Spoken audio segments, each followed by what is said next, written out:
o las convulsiones en pediatría.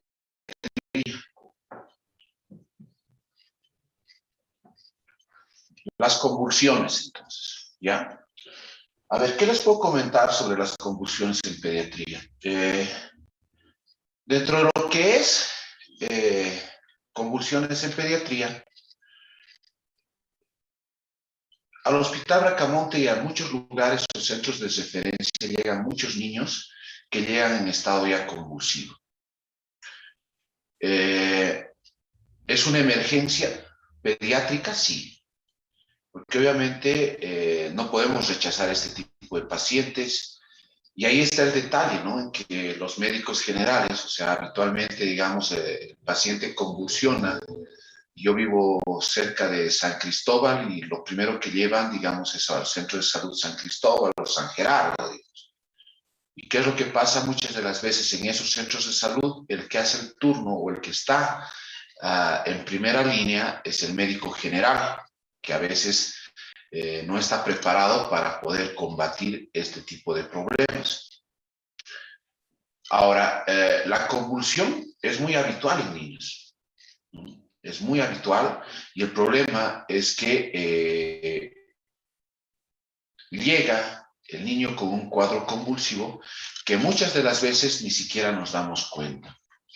Yo cuando hago este tipo de cursos y los preparo para alumnos, o perdón, para colegas, una de las principales respuestas que respondo, ¿qué hacemos frente a una convulsión?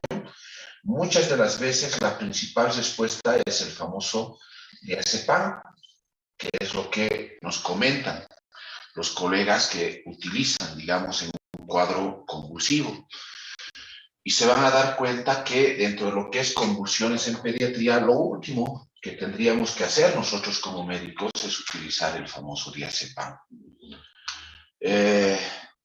Ahora, cuando llega un cuadro convulsivo a un hospital, muchas de las veces las convulsiones en los niños no son las convulsiones típicas, o sea, ese famoso ataque que ustedes seguramente en este momento se están imaginando en algún adulto, que es ese famoso movimiento tónico-clónico, todas las extremidades empiezan a temblar, hay eversión de ojos, mordedura de la lengua, relajación de esfínteres, botarse hacia atrás y una serie de circunstancias que normalmente lo vemos en un cuadro de convulsión típica.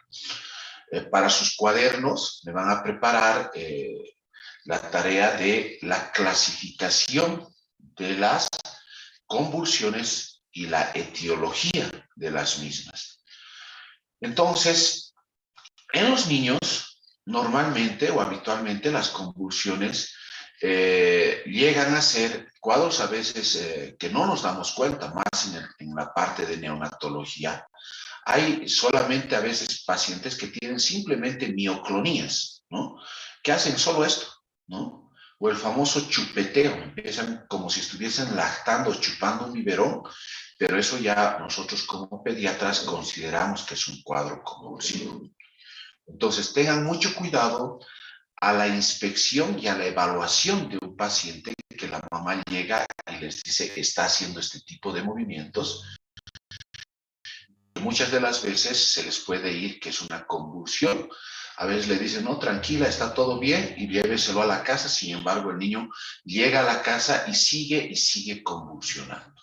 Entonces, yo les pediría que tengan un poquitito de cuidado en ese tipo de aspectos, por favor. Ahora, ¿qué es lo que vamos a hacer normalmente?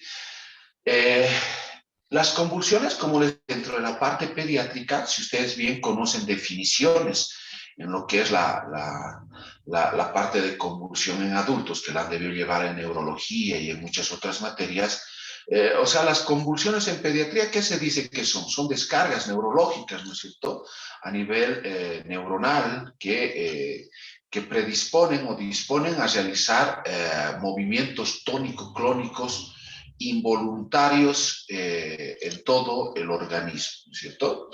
Ahora, dentro de lo que ustedes van a encontrar en su clasificación de las convulsiones que les estoy dando esa tarea, van a encontrarse con convulsiones que pueden... ¿Perdón? ¿Me escuchan, verdad?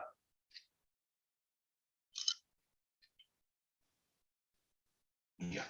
Entonces, muchas de las veces van a encontrar dentro de esas clasificaciones que les estoy dando de tarea, las famosas convulsiones con aura, por ejemplo, ¿no? Con aura, o sea que el niño ya presupone que va a llegar la convulsión. Hay niños que son niños epilépticos, por ejemplo, en el hospital, que ya saben, son niños que nos da mucha pena, ¿no? Ya se sientan o se echan en su camita porque perciben que ya va a llegar, o sea, ya perciben ciertos signos o ciertos síntomas que indican que ese niño ya va a convulsionar. Entonces el niño ya tranquilamente se sienta o se echa en un lugar, digamos, donde sabe que no va a causarse mucho daño y empieza a percibir nomás ya la convulsión. Una pequeña sequedad en la garganta, ya empieza a sentirse con una debilidad, o empieza a sentir ya movimientos en cierto sector de su cuerpo que sabe que ya se van a empezar a irrumpir en una extensión masiva en todo el organismo. Entonces son convulsiones con o sin aura. Hay niños que no perciben y directamente llega el cuadro convulsivo y empieza a darles el ataque convulsivo. Hay convulsiones que se dicen que son focalizadas o generalizadas, ¿no es cierto? Niños que solamente, como les digo, pueden mover una extremidad, dos extremidades, tres extremidades, o mover solo pies, o solo mover miembros superiores o miembros inferiores, o unilaterales, bilaterales. Como les digo, son diferentes las clasificaciones que ustedes van a encontrar en los cuadros convulsivos. Lo más importante en la parte pediátrica, ya es donde yo quiero llegar un poquitito con ustedes, es en conocer la etiología. Otra de las tareas que les estoy dando, fuera de lo que yo les voy a dar acá en clases, es mencionar las etiologías de las convulsiones. Y obviamente en pediatría, lo que nosotros consideramos que las tres causas principales de convulsión son las siguientes. Que es la causa febril, ¿no? O la famosa fiebre. Dos son las causas metabólicas, y por último tenemos las causas hipóxicas. Esto dentro de una clasificación macro, ¿no? Porque ustedes van a llegar a revisar en lo que es sus tareas que hay convulsiones incluso por deficiencias de vitaminas, ¿no? Las avitaminosis, algunas avitaminosis causan convulsiones, ¿no? Entonces, en pediatría se dice que de esta totalidad, o sea, haciendo números más o menos, un 70% se debe a causa febril, ¿no? Un 10 a 20% se debe a causa metabólica y otro 10% se debe a causas hipóxicas. O sea, aquí ya tenemos un 90% de etiologías convulsivas y el otro 10% se debe a diferentes causas que son un poco ya más raras de diagnóstico. Entonces, si ustedes se dan cuenta, la mayoría de sus pacientes les va a llegar con causas febriles, ¿no? O sea, ¿a qué me refiero con esto? Que el niño puede llegar al consultorio y llegue convulsionando, ¿no? Empieza a tener diferentes tipos de movimientos y como les digo, esa sería un cuadro convulsivo que la principal causa sería la fiebre. ¿Y qué es lo que pasa? Perdón, vamos a tratar.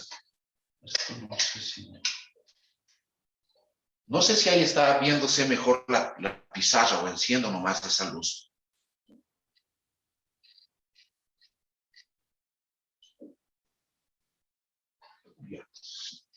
A ver, ya hablándoles de lo que es la causa febril en los niños, o sea, la principal causa que es la febril, entonces ustedes se dan cuenta que llegue un paciente, que llegue con un cuadro convulsivo y tenga fiebre y yo le ponga diazepam, o sea, yo creo que no es lo correcto. Cuando tenemos un cuadro convulsivo en la parte pediátrica, lo correcto es bajar la causa de lo que es la convulsión. En este caso, la causa es febril. ¿Qué tendríamos que hacer? Es bajar la fiebre. Y ahí está el gran problema, como les digo, cuando llega un paciente a un consultorio o a un determinado puesto de salud, y el pediatra no está, normalmente lo atiende el médico general. Y este médico general, ¿qué es lo que le dice? ¿Qué es lo que hace? Normalmente yo estoy, digamos, en mi domicilio o estoy en algún otro lugar y recibo alguna llamada. Doctora, disculpe, acaba de llegar un paciente en cuadro convulsivo. Perfecto, ¿qué has hecho? Sí, ya le he pasado diazepam. O sea, el niño ha tenido la convulsión, le han pasado diazepam y obviamente lo encuentro ya cuando llego, porque llegar de mi domicilio a, no sé, al seguro universitario, al diagnóstico, a diferentes clínicas, me toma unos 15 minutos. Entonces yo llego al diferente centro y lo voy a encontrar fuera de haber convulsionado con una sedación al niño. Ustedes saben que el diazepam te puede causar paro respiratorio. Y si ustedes le ponen diazepam a ese niño que estaba convulsionando solo por fiebre, le puedes causar un paro respiratorio y ahí ya no vas a saber qué hacer. Le vas a tener que empezar a bolsear con ambú, como en la reanimación neonatal, hasta que llegue el pediatra porque ese niño está en paro, ¿no? Y si no lo recuperas, se te puede ir. Más si no sabes la dosis adecuada de lo que es el diazepam. Entonces, tengan mucho cuidado cuando ustedes tengan un cuadro convulsivo, que no conozcan ustedes las diferentes etiologías. Eso es un problema con el que normalmente todos los pediatras nos encontramos y también en el área rural, ¿no es cierto? Entonces, dentro de las causas febriles, obviamente, ustedes saben que los niños pueden tener fiebre hasta por un simple resfrío y eso es normal. Entonces, los niños tienen a veces, muchos niños tienen umbrales altos de lo que es la fiebre. En el aspecto de fiebre, por ejemplo, ¿qué les puedo comentar? Hay niños que tienen febrícula simplemente, 37.8 o 38.1, que es considerada la famosa febrícula, y obviamente esa febrícula en los niños puede estar, digamos, causada por un simple resfrío.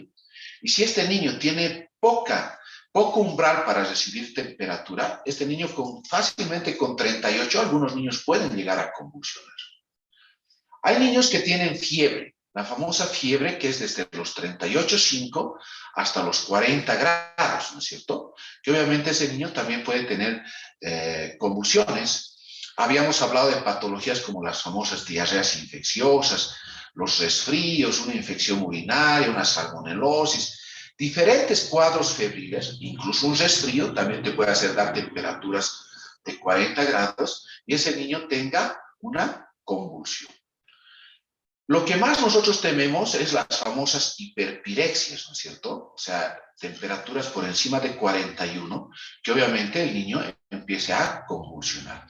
Y ahí es un gran problema. Niños, por ejemplo, que están con cuadro de gripe, que te da una temperatura sumamente alta y todavía al bebé lo abrigan, ¿no? Está envuelto, como se dice, guardado, envuelto en sus frazadillas y todavía sigue bien abrigado, pese a que está con fiebre. Entonces ahí llegamos a hacer las famosas hiperpirexias y el niño obviamente empieza a convulsionar.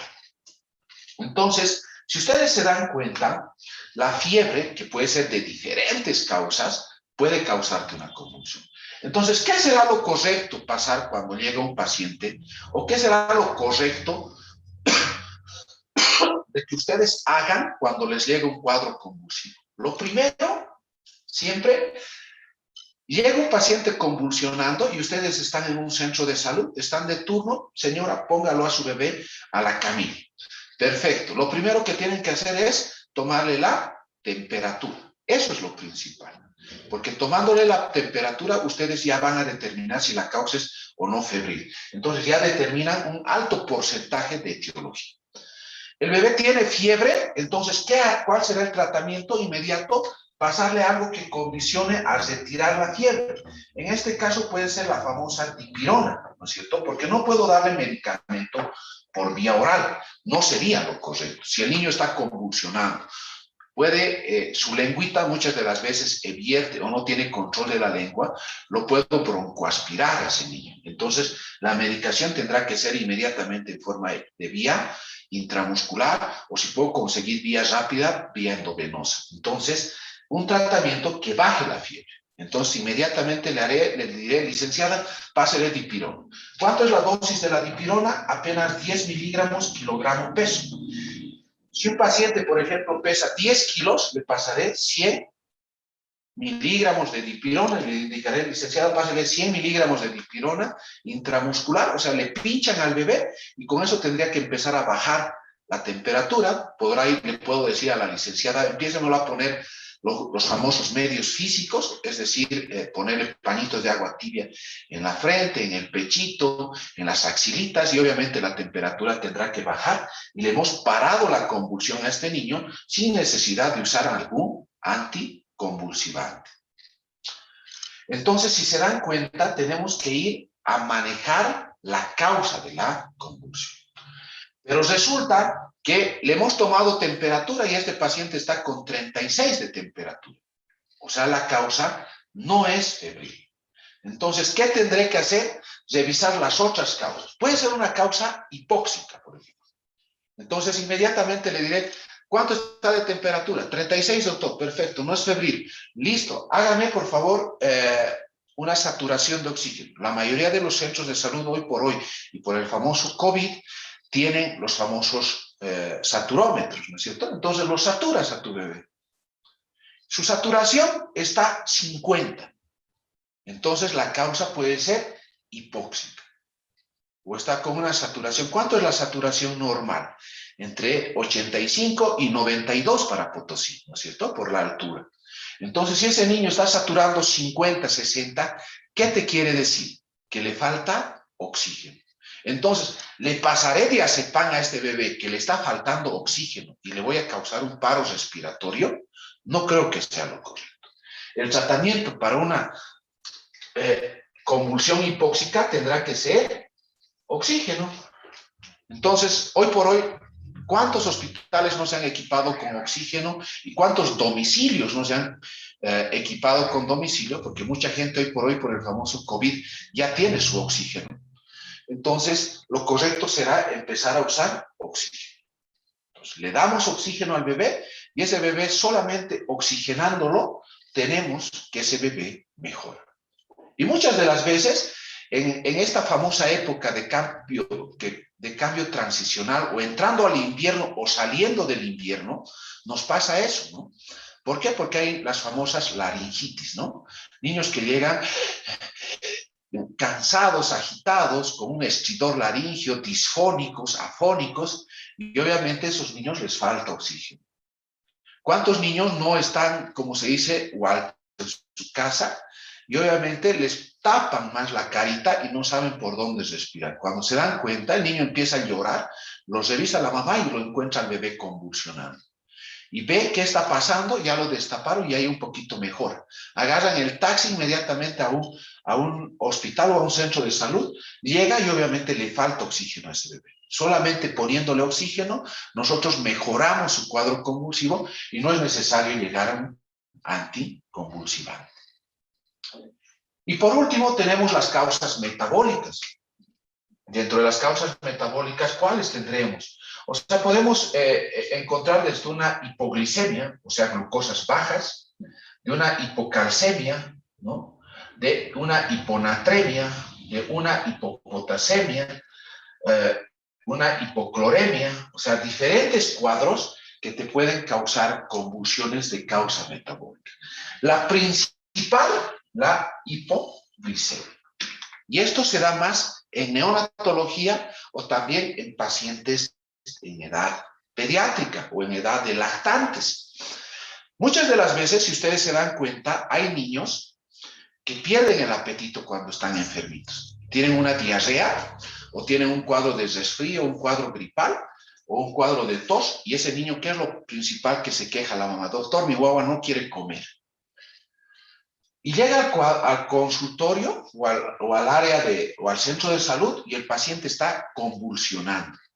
Entonces, ¿qué tenemos que ver en este paciente? Hoy por hoy, nosotros en cualquier hospital tenemos las famosas tiras reactivas de glucosa, ¿no es cierto? Entonces, ¿qué yo ya hice como médico? Le tomé la temperatura, no tiene fiebre. Le revisé la saturación, no tiene desaturación, sus saturaciones están óptimas. Entonces, mi tercer paso, y ustedes se van a dar cuenta en los hospitales que vayan a hacer sus internados, les miden la glucosa. Ese ratito toman una glucosa capilar, como se dice, un pinchacito, mides la glucosa y resulta que su glucosa está de 20. Y le preguntas a su mamá, señora, su bebé ¿desde cuándo no está lactando? Uy, doctor, no lacta ya 2 días, ¿no? Lacta poquitito y se duerme, se duerme, se duerme. O sea, la fiebre le causa sueño a ese bebé. Entonces, la causa de esta convulsión era una hipoglicemia, o muchas de las veces una hipocalcemia en neonatología, ¿no? Ustedes los que están haciendo ya prácticas en obstetricia deben ver que una de las principales causas por las que los niños están ahí llorando y llorando en las maternidades o en los puerperios es que ese niño no está lactando. La mamá los primeros días muchas de las veces no tiene leche y eso nos pasa muchas de las veces ahí, ¿no? Entonces, esa es otra de las causas comunes de convulsión. Entonces, midan la temperatura. Entonces, si mi paciente tiene convulsión por causa de hipoglicemia o hipocalcemia, el tratamiento será dirigirme a eso. Dicen, póngame vía, ¿no es cierto? Póngame vía y inmediatamente, cuando es la causa de su glucosa baja, se tendrá que dar glucosa al 10%. ¿No es cierto? Póngamelo solución, le pueden poner fisiológico en primera instancia y le dicen prepárenme una jeringa de 20 ml, digamos, con dextrosa al 10%. Entonces, ¿yo qué hago con este bebé? Mi bebé pesa 10 kilos. Se tiene que dar 2 ml de dextrosa al 10% por cada kilo que pesa el paciente. Si mi paciente pesaba 10 kilos, entonces le pasaré 20 ml de dextrosa al 10% en bolo. Eso va a recuperar su nivel de glucosa en unos 2 a 3 minutos y tranquilamente el paciente bajará o parará la convulsión. En casos de hipocalcemia, lo que nosotros tendremos que dar es que gluconato de calcio, ¿no? En neonatología, bueno, no están entrando ustedes a la sala, pero normalmente todos los planes están a base de gluconato de calcio también dentro de su composición. Y en estos niños, el gluconato de calcio igual le pasaremos 1 a 2 ml por cada kilo que el paciente pese. Ejemplo, si mi paciente pesaba 10 kilos, le pasaré 10 ml de gluconato de calcio, obviamente que diluido y con calmita por vía endovenosa. Entonces, no sé si me estoy dejando entender. Lo que yo quiero comentarles y quiero que se les quede claro después de esta clase es que no siempre la primera opción en cuadros convulsivos es el diazepam, sino que lo primero es la causa febril, tratar de bajar la fiebre y medir todas estas cosas que les estoy comentando en primera instancia. Hasta ahí está todo bien, ¿verdad? Les estoy comentando todo ello. Una vez que uno como médico ya ha parado la convulsión, o sea, uno como médico ya ha parado la convulsión, obviamente ya podremos hacer todos los análisis pertinentes, ¿no? Por ejemplo, yo llego y reviso que ese paciente ha convulsionado de causa febril, obviamente ahí yo ya haré una inspección más minuciosa, ¿no? Revisaré la gargantita, por ahí una faringoamigdalitis le ha causado la fiebre, o por ahí está con un cuadro diarreico muy llamativo, revisaré también ello, o está con una infección urinaria y esa infección urinaria le está causando la fiebre, o una otitis, o diferentes causas infecciosas, ¿no? Una meningitis también te causa fiebre, entonces, diferentes cuadros que nosotros ya los iremos inspeccionando con calma. La causa hipóxica, por ejemplo, por ahí ese niño está con una laringitis o está con una bronconeumonía o ya ha hecho una neumonía y obviamente eso está haciendo que el bebé no pueda llegar con niveles altos de oxígeno. Entonces también podremos verlo. La causa de la hipoglicemia, la hipocalcemia, ese niño si no ha lactado, cuántos días, etcétera, ya podré ver, digamos, de manera más minuciosa una vez que ya calme la convulsión. Pero muchas de las veces, como les digo, el otro 10% de los niños, la causa no es la convulsión de ese tipo, sino son diferentes tipos de convulsión. Desde una deficiencia de vitamina B6, o ese niño era epiléptico, o ese niño tranquilamente tenía una deprivación medicamentosa. Ustedes saben que hay niños epilépticos que obviamente están convulsionando. ¿no? O están tomando su anticonvulsivante. Y esa mamá, obviamente, llegó el fin de semana, viernes, ya no fue a su centro de salud, tenía algún otro tipo de compromiso y no le dio ni sábado ni domingo su anticonvulsivante que muchos niños toman durante 1 o 2 años. Entonces el niño convulsionó. Llega al hospital, hay que parar esa convulsión ya con anticonvulsivantes. Pero la mamá ya nos dirá, no, mi niño tomaba, digamos, ácido valproico, tomaba fenobarbital o tomaba valpaquine o fenitoína, etcétera, diferentes anticonvulsivantes, pero doctor no le he podido dar porque había paro de médicos, digamos, o había paro cívico y no, en el centro de salud no estaban atendiendo. Entonces, otro tipo de causas también causan convulsión. Por eso es que quiero que quede claro, cuidado, digan, no, el doctor Vera me dijo que no ponga diazepam, que no ponga un anticonvulsivante y lo dejen, sigue convulsionando el bebé. No. O sea, cuando primero tienes que ver la causa más frecuente en etiologías. Y les estoy hablando que de 10 niños, 7 a 8 por lo general te convulsionan por fiebre. Entonces, si 7 a 8 niños convulsionan por fiebre, creo que lo correcto es tomarle primero la temperatura. Ahora, obviamente que ustedes ya, después de eso, como les digo, harán todos los análisis pertinentes, ya descubrirán qué es lo que ha pasado, pero ese niño vuelve a convulsionar, ya no tanto por fiebre, entonces podrán usar los anticonvulsivantes. Pero los anticonvulsivantes tienen que saber siempre qué tipo de anticonvulsivantes tendrán que usar y las dosis. Porque si ustedes no saben las dosis de los anticonvulsivantes, estamos en problemas porque obviamente van a tener un gran lío porque le pueden causar paros respiratorios. Imagínense que yo, como papá, lo lleve a mi niño o a mi niña a su consultorio y ustedes le pongan una ampolla y el bebé fallezca. Haga un paro respiratorio, no tienes cómo intubarle, es difícil la intubación, y no tengas, digamos, un respirador inmediato. ¿Qué va a pasar con ese papá? Hoy por hoy, ustedes saben que las leyes están tras nosotros. Van a decir, ese doctor o esa doctora le ha puesto una ampolla y me lo ha matado. Entonces es importante que ustedes revisen las dosis de los anticonvulsivantes. Les estoy dando también de tarea las dosis de los diferentes anticonvulsivantes.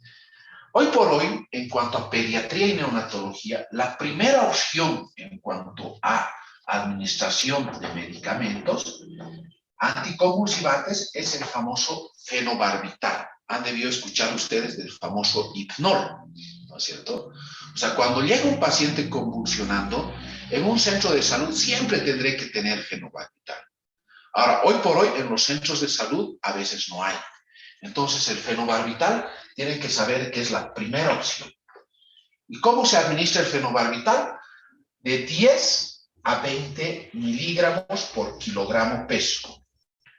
Es decir, que si mi paciente, hemos hecho el ejemplo de un paciente de 10 kilos, pesa 10 kilos, yo le pasaré 100 miligramos de fenobarbital. ¿No? 100 miligramos de fenobarbital. Normalmente, todos los anticonvulsivantes se dan en forma dosis-respuesta. ¿A qué me refiero con esta dosis-respuesta? A que a veces solamente con el 50% de esta ampolla, o sea, yo preparé los 100 miligramos, ¿y qué le digo a la licenciada? Páseme 50. Y si con esos 50 paró la convulsión, es mejor no poner el otro 50%. Esto se da en niños, como se dice, vírgenes a medicamentos. ¿Por qué? Porque con solamente 50 miligramos le puedes planchar a ese bebé y ya no necesitas los otros 50%. Entonces es importante que puedan graduar esto. Si la dosis les estoy diciendo que es de 10 a 20 miligramos, dosis de impregnación. Hasta eso ya llegará el pediatra y después hará su dosis de mantenimiento. La dosis de impregnación es de 10 a 20 y una dosis de mantenimiento que es de 5 miligramos o de 3 miligramos de kilogramo peso. Entonces, la primera opción que les estoy comentando que es el fenobarbital. Hay otras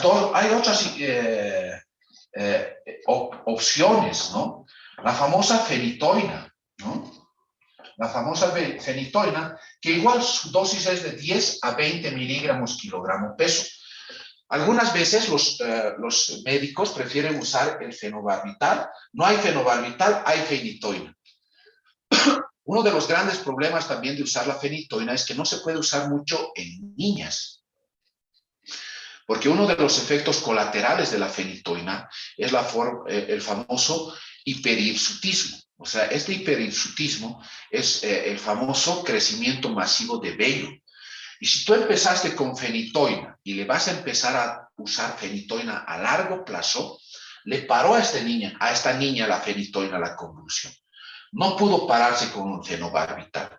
Entonces le pasaste fenitoína y después lo tienes que mandar a la casa a esta niña con fenitoína. Y usas durante unos 3 meses, digamos. ¿Cuál es el efecto? Se estaba hablando ya de los anticonvulsivantes. Y como les digo, la primera opción siempre es el fenobarbital. Tenemos una segunda opción que es la fenitoína. Y obviamente tenemos diferentes opciones que pueden ir desde un ácido valproico, el famoso valpaquine, ácido valproico, que igual la dosis es de 10 a 20 miligramos. Entonces, se pueden usar diferentes anticonvulsivantes. Ahora, lo que yo quiero y terminar con este tema, es de que cuando ustedes utilicen el famoso diazepam, que sería la opción que a veces tenemos que utilizarla, porque se van a dar cuenta que ustedes tal vez en área rural lo único que tengan, ¿qué anticonvulsivante tienen? Solo tengo diazepam, entonces tendré que usar diazepam.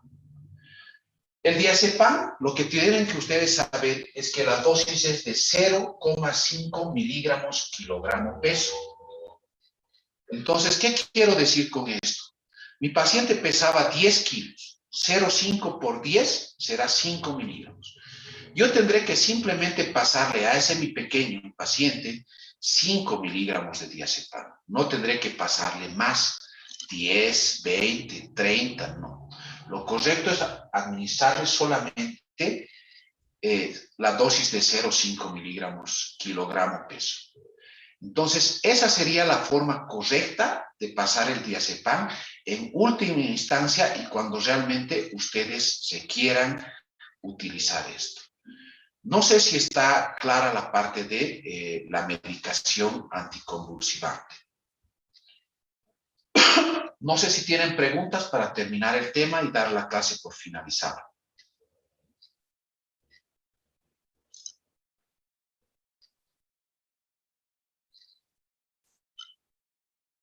¿No hay preguntas?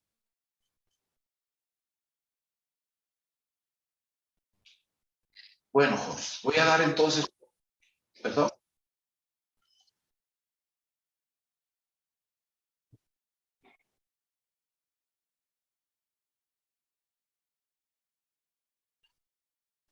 El diazepam siempre se administra por vía intramuscular, algunos niños por vía rectal o por vía endovenosa. No se puede administrar por vía oral. Ningún anticonvulsivante en primera instancia y para una dosis de impregnación se puede utilizar por vía oral. Ningún anticonvulsivante.